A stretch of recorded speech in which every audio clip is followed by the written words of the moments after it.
Assalamualaikum warahmatullahi wabarakatuh. Perkenalkan, nama saya Apif Palahuddin. Kali ini saya akan membahas studi kelayakan bisnis Sipin Sunjaya Pest Control yang merupakan jasa pengendalian hama di Indonesia. Oke, kita lanjut. Yang pertama di sini ada latar belakang. Latar belakang di sini berisi tentang bagaimana dan kenapa saya memilih perusahaan tersebut gitu untuk dijadikan bahan tugas saya gitu. Karena alasannya saya melihat persaingan di dunia bisnis ini tuh di seluruh dunia itu semakin ketat gitu, dan saya melihat jasa pengendalian hama ini itu lumayan jarang peminatnya gitu. Nah, maka dari itu saya mengambil perusahaan tersebut untuk dijadikan bahan tugas saya. Dan kenapa memilih jasa pengendalian hama?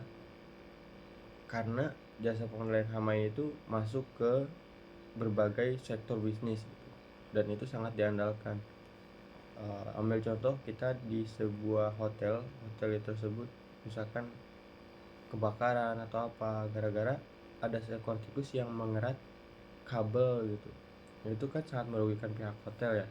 Terus yang berikutnya, mungkin ketika kita di restoran akan makan di restoran, ternyata ada seekor tikus yang berkeliaran, maka nafsu pelanggan pun akan sedikit berkurang, bahkan bisa jadi kabur pelanggannya gitu karena ada tikus yang berkeliaran. Nah, disitulah kami hadir sebagai Sipin Sunjaya Pest Control, jasa pengendalian hama, tikus, kecoa dan lain-lain untuk membasmi hama-hama tersebut seperti itu.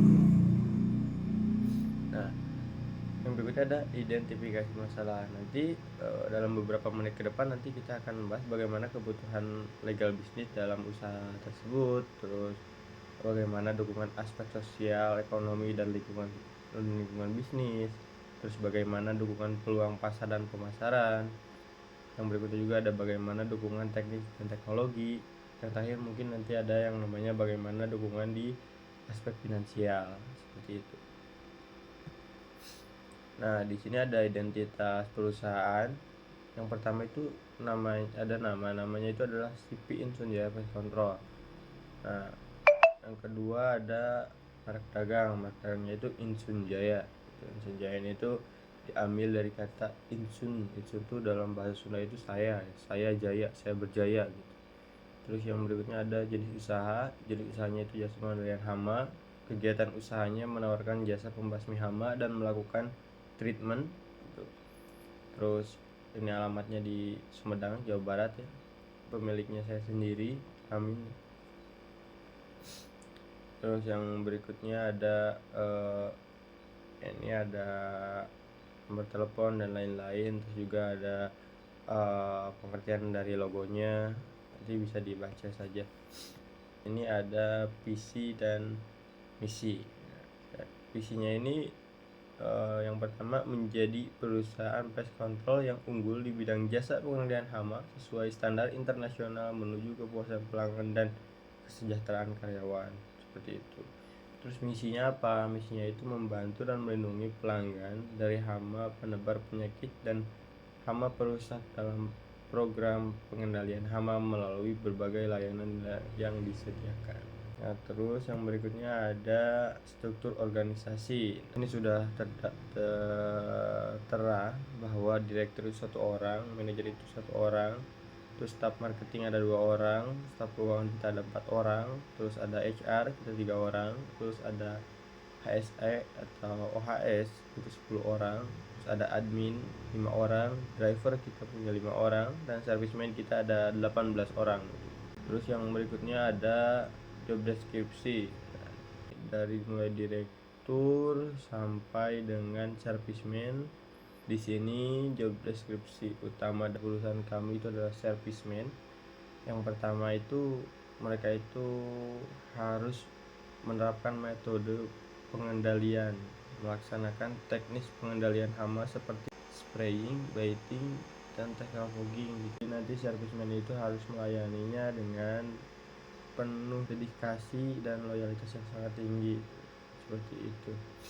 Yang berikutnya ada pemantauan dan evaluasi. Jadi ketika kami sudah menerima klien, itu kami akan turunkan tim untuk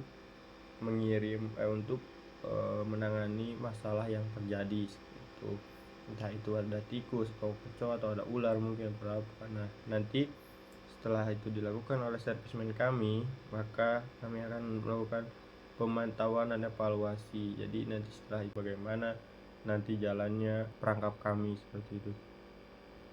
Terus yang berikutnya ada penyuluhan kepada klien. Nah, nanti kami akan memberikan juga pemahaman atau wawasan mengenai hama yang terjadi di tempat klien kita tersebut gitu. Contoh mungkin ketika di sebuah toko ada seekor tikus, maka kami akan jelaskan bagaimana tikus itu berkembang biak, bagaimana tikus itu bisa bertahan hidup gitu, dan bagaimana sistem kerja daripada racun kami gitu. Karena itu sangat penting untuk menumbuhkan kepercayaan klien kepada kami.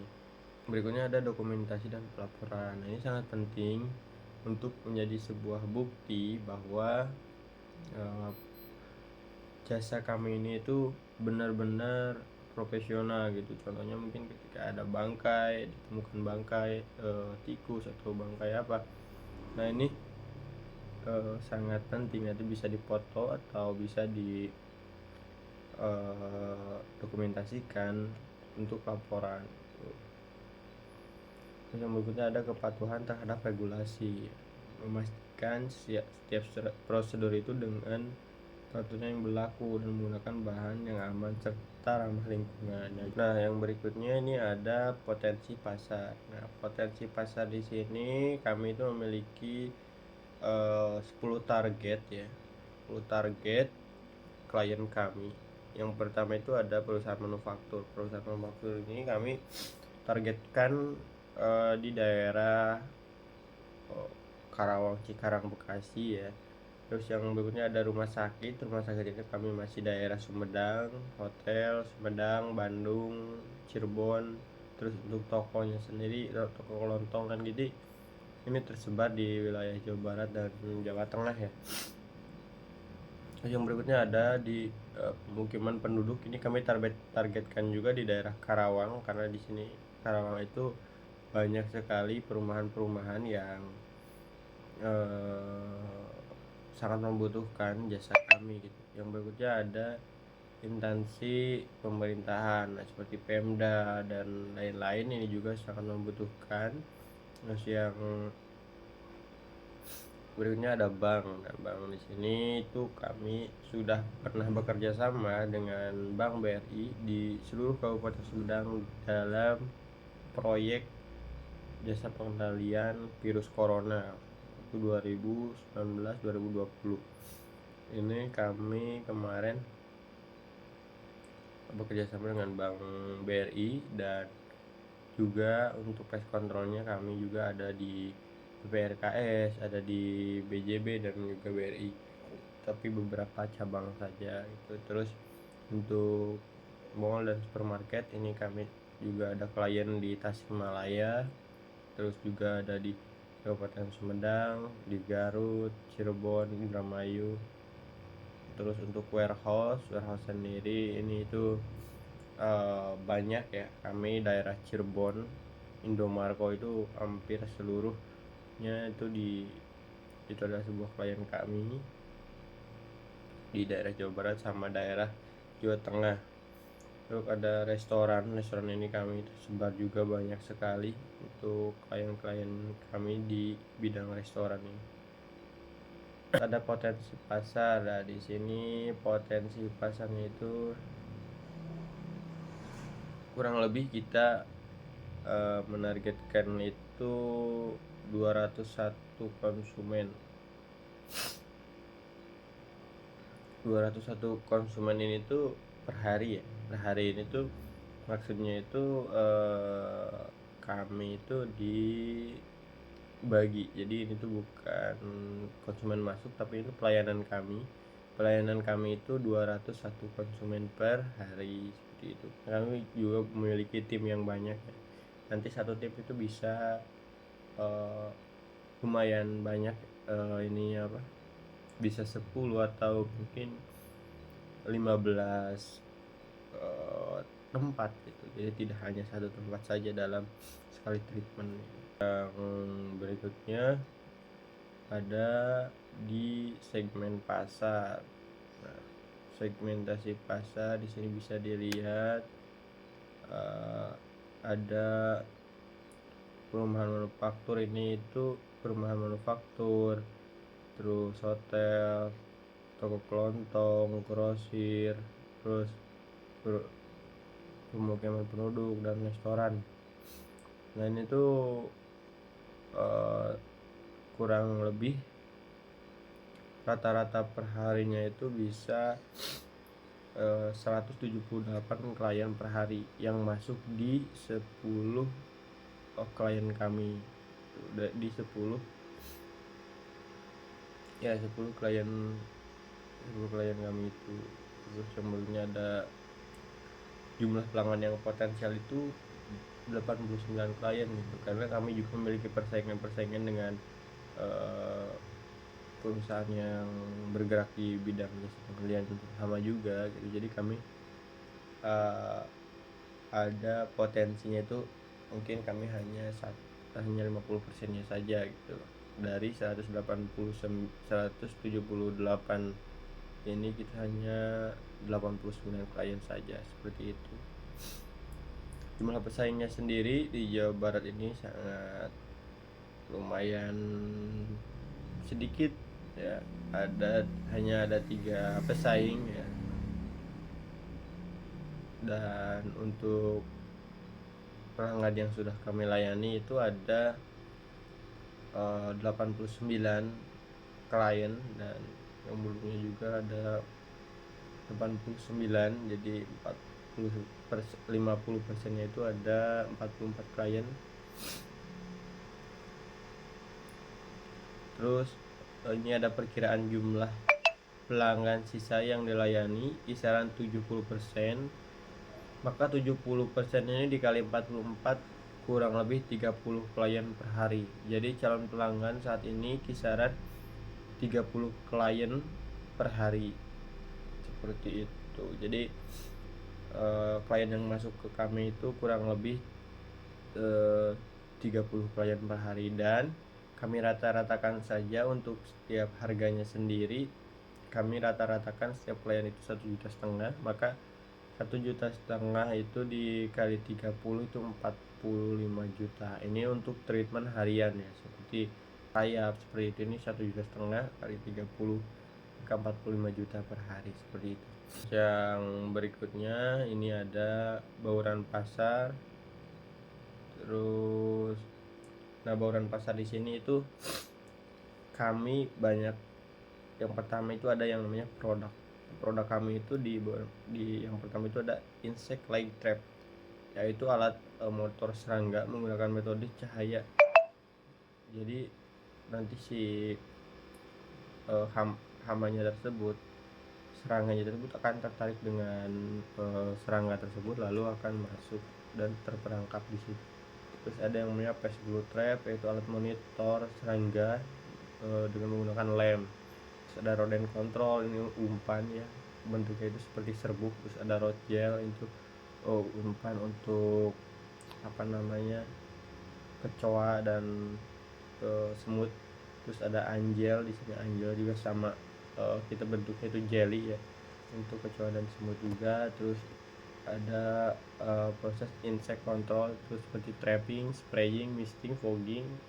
Terus ada bird control untuk burung, yaitu ada trapping, frothing, repellence. Terus yang berikutnya ada treatment injection, seperti untuk rayap tadi, dan ini perangannya itu seperti spraying dan injection. Di sini ada aspek pastel, itu politik. Yang mana itu aspek politik ini itu udah kita mengacu ke peraturan pemerintah Menteri Kesehatan nomor 14 tahun 2021 yang mengatur pengendalian vektor dan biting pembawa penyakit. namun sosialisasi perusahaan jasa industri permanajemen Indonesia itu meminta pencabutan peraturan ini karena dianggap tidak memadai. Terus ada yang berikutnya ada izin usaha. Untuk melakukan bisnis ini itu kita memiliki beberapa izin usaha ya banyak sekali, seperti surat izin dari dinas kesehatan, KPM yang sering dan lain sebagainya. Terus ada dukungan dari pemerintah ya untuk membangun standar nasional untuk pest control manajemen, melakukan untuk meningkatkan daya saing pelaku usaha terutama di bagian UMKM dan industri. Bagian ekonomi itu pertumbuhan, kita melihat pertumbuhan ekonomi Indonesia itu sangat pesat, nah dan sangat signifikan gitu. Dengan iklim tropis yang mendukung perkembangan hama, peminat akan layanan kami itu sangat besar gitu. Karena setiap orang pasti tidak mau yang ada yang namanya hama, apalagi tikus, kecoa dan lain sebagainya, itu orang malah jijik gitu. Bahkan ini di Indonesia itu sangat banyak, dan ini potensi untuk pasar kami itu sangat menjanjikan di sektor ekonomi ini, kalau dilihat di sektor ekonomi ini. Terus di sektor sosial, aspek sosial, urbanisasi dan pembangunan infrastruktur berkontribusi pada peningkatan peminatan jasa pest control, menjadikan peluang bisnis yang menjanjikan. Tentang tantangan dalam melakukan izin operasional dan kepatuhan terhadap regulasi dapat mempengaruhi keberlangsungan bisnis. Dilakukan kolaborasi dengan pemerintah dan mempermudah proses perizinan. Layout di sini bisa dilihat ya, di sini ada gudang, ada lab gallery, terus ada ruangan-ruangan lain gitu. Nah, yang berikutnya ada aspek teknik dan teknologi di bidang peralatan. Nah, untuk peralatannya sendiri kami ini banyak sekali, ada 12. Di sini ada deskripsinya, fungsinya untuk apa, dan ada harganya juga berapa, dan ada umur ekonomisnya ini bisa dipakai berapa lama, seperti itu. Aspek teknologi ini dalam dunia teknologi zaman sekarang ini sangat berpengaruh juga kepada industri jasa pengendalian hama ya, karena tidak dipungkiri kami juga sangat terbantu oleh kemajuan teknologi pada zaman sekarang gitu. Contohnya seperti di mungkin ketika melakukan penyemprotan kami tidak harus lagi menggunakan spray biasa, tapi kami juga udah bisa menggunakan alat semprot otomatis seperti itu. Mungkin bisa menggunakan handphone, aplikasi, tinggal pencet nanti itu akan nyemprot sendiri. Itu kalau di daerah perkebunan mungkin nanti ada spray yang diangkat menggunakan drone, itu sangat membantu kami dalam proses treatment seperti itu. Nah, kesimpulannya jadi jasa pengendalian hama itu sangatlah penting terutama di lingkungan perkantoran untuk menjaga kesehatan dan keamanan seperti di restoran dan bangunan lainnya seperti itu. Yang berikutnya itu adalah kepatuhan terhadap regulasi. Nah, ini di sini tuh kita juga harus tetap mengikuti regulasi yang terbaru yang diterapkan atau diberlakukan oleh pemerintah. Terus kita juga harus melakukan peluang pasar. Kita juga harus mengevaluasi terus peluang pasar kami itu adanya di mana gitu. Integrasi teknologi seperti yang tadi saya bilang, kita juga harus terus mengupdate apa aja yang mungkin bisa kami manfaatkan teknologi-teknologi terbarunya seperti itu. Terus untuk sarannya sendiri, mungkin kami itu akan terus meningkatkan edukasi kesadaran terhadap masyarakat untuk mengenal jasa kami, karena ini jasa kami itu di masyarakat sangatlah awam gitu, bahkan ada yang tidak tahu gitu. Kami akan terus melakukan edukasi dan kesadaran terutama dalam menjaga lingkungan dan kesehatan. Terus yang berikutnya ada inovasi dalam pelayanan. Kami akan terus mengupdate apa aja inovasi-inovasi yang mungkin akan terus kami tingkatkan dalam proses pelayanan kami. Terus ada yang berikutnya strategi pemasaran yang efektif. Nah, untuk strateginya sendiri kami punya tim ya, tadi ada tim marketing ini itu kami nanti mungkin akan terus genjot, akan terus maksimalkan dalam segi pemasarannya. Terus ada yang namanya monitoring dan evaluasi. Nah, ini sangat penting karena untuk menjaga kepercayaan pelanggan kami dan untuk menjalin